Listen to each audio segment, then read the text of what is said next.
Well, in Israel, a group of journalists has gathered in Tel Aviv to hold a vigil against the killing of the 4 Al Jazeera journalists. They're calling on the Israeli military to stop what they say is an assassination of journalists in the Strip. The group accuses Israel of trying to bury the truth and demanding the protection of all media workers reporting from Gaza. Well, Oren Ziv is an Israeli journalist with Plus 972 magazine. He's been participating in a vigil in Tel Aviv for the murdered Al Jazeera journalist and joins us now live. Good to have you with us.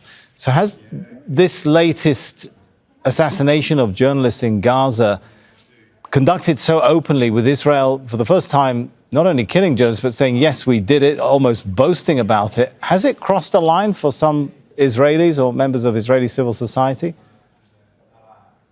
Thank you for having me.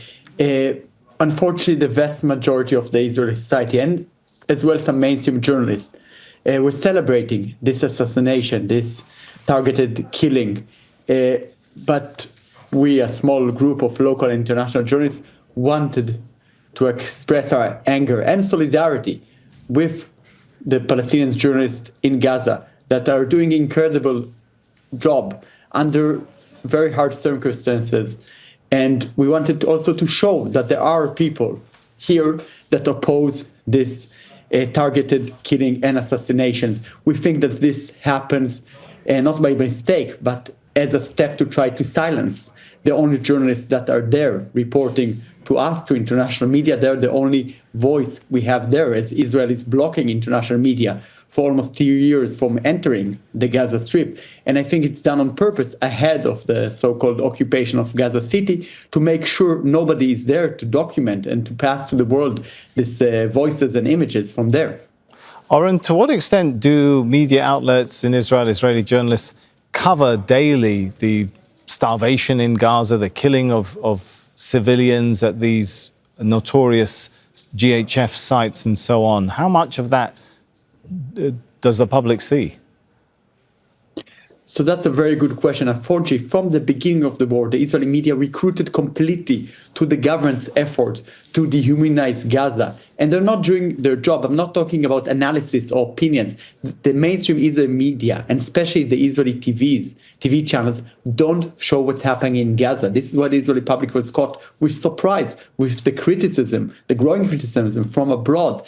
Even a year ago, with the International Court of Justice and the protests across the US and Europe, people in Israel know less than the average American or European that consume conservative news channels, not even progressive ones. People don't know or choose not to know because they can watch on social media and other platforms or in international media. And I think this is also why they banned Al Jazeera in Israel, because they don't want people to see. And the news channels are doing it on purpose. So people don't see the suffering in Gaza. They can take, like we do and other media outlets, they can take voices from Gaza, they can interview people by phone or by Zoom. They choose not to do it. And not only that, many top correspondents in Israel are justifying it and saying there's no hunger, this is a campaign, this is fake, they're joking about it, they're laughing at it. And I think, they're betraying their basic job, which is to pass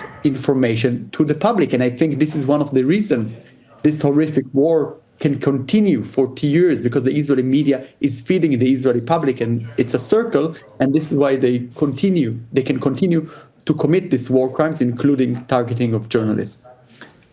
Oren, before this interview, I went and looked at your X feed, as it's called now, and I saw pictures of some of the protests you were mentioning, that there have been protests of people protesting against the killing of journalists, protesting against starvation in Gaza, even clips of people, Israelis, refusing to serve in the Israeli army because they're saying, we don't want to participate in genocide, we don't want to participate in occupation or apartheid. These are their words, or the words on your Twitter page, not my characterization. And I'm wondering, how much of that sort of news feed makes it into the Israeli media and the mainstream which the public sees? Do they see that side of Israeli society? So it's important to say that from the beginning of the war, Palestinian citizens of Israel and radical left-wing activists have been protesting, and they've been silent and arrested and pushed aside, and the Israeli media doesn't cover it. You know, as the war goes on, the Israeli media does cover the part of the hostages' families and some of the establishment of the army. Yesterday, we've seen ex-pilots protesting against the war. So, of course, this is covered by the mainstream. But people who actually call it genocide and apartheid and are doing different actions are rarely covered by Israeli media, although internationally it's being covered, like young, brave Israelis who refuse to draft into the army to protest the genocide and the war.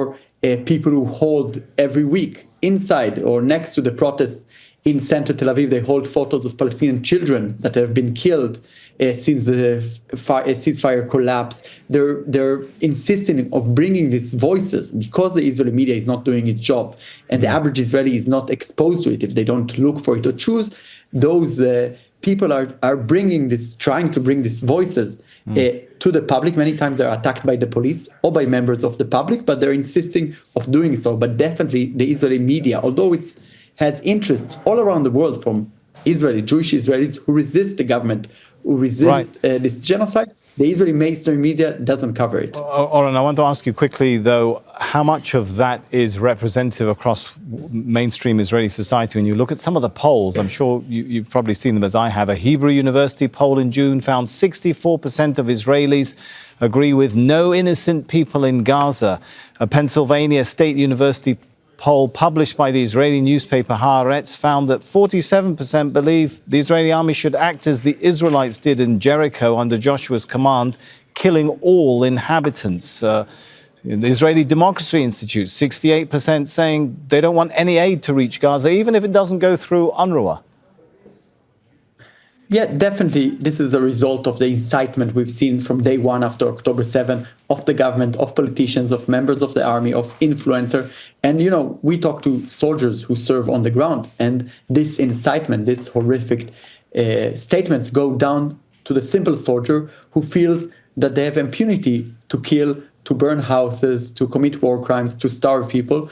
And, you know, you have this angle. And at the same time, it's important to say that 70 or 80%, depends on the poll, of the Israeli public, despite of the hatred to Gaza and the dehumanization, 70% of the Israeli public supports of a deal that will end the war for bringing back the hostages. It's, of course, from an internal Israeli perspective, not like the protests or the polls we see abroad, but people are willing for a complete ceasefire that will include withdrawal from Gaza and release of Palestinian political prisoners in exchange of releasing of all the hostages. And this is something that Netanyahu and his extreme coalition are ignoring. And actually, I think, if I may say, the new order to occupy the Gaza City and to destroy it is first and for all a message to the Israeli public, the people, the hostages' families, the people who oppose the government, even members of the army that oppose the plan, to say Netanyahu will continue to survive politically in any means necessary.